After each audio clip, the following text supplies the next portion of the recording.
Pemirsa, Kepolisian Resort Bener Meriah mengamankan 2 pucuk senjata api laras panjang, peluru aktif, serta 1 granat manggis dari masyarakat.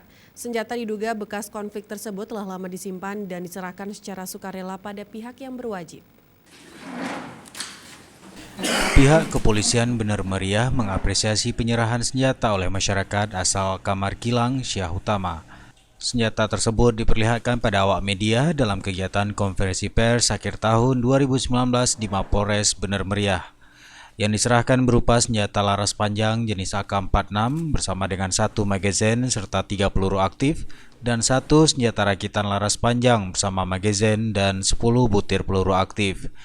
Juga sebuah granat manggis yang kini telah diamankan di Mako Brimob Bener Meriah sesuai dengan SOP kepolisian.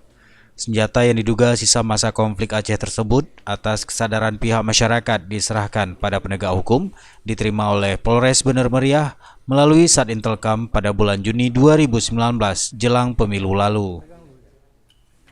Kapolres Bener Meriah AKBP Siswono Adiwijaya menghimbau kepada seluruh masyarakat Bener Meriah yang masih menyimpan senjata api secara ilegal agar menyerahkan kepada pihak berwajib demi kenyamanan dan ketertiban bersama. Penyerahan dapat dilakukan pada pihak Polsek atau Babim Kamtipmas yang ada di desa serta pihak Koramil.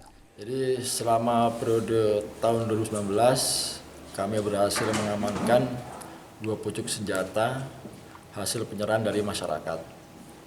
Terkait hal tersebut, kami jajaran Polres Bener Meriah mengucapkan terima kasih yang sedalam-dalamnya kepada masyarakat yang bersedia menyerahkan senjata tersebut demi mendukung terciptanya situasi Kamtipmas yang kondusif. Kemudian harapan kami kepada warga masyarakat lainnya, khususnya masyarakat Kabupaten Bener Meriah yang masih menyimpan atau memiliki senjata pasca konflik terdahulu agar bersedia untuk menyerahkannya kepada kami. Kepolisian Bener Meriah juga menjamin keselamatan dan bebas dari sanksi apapun bagi warga yang menyerahkan senjata dengan sukarela.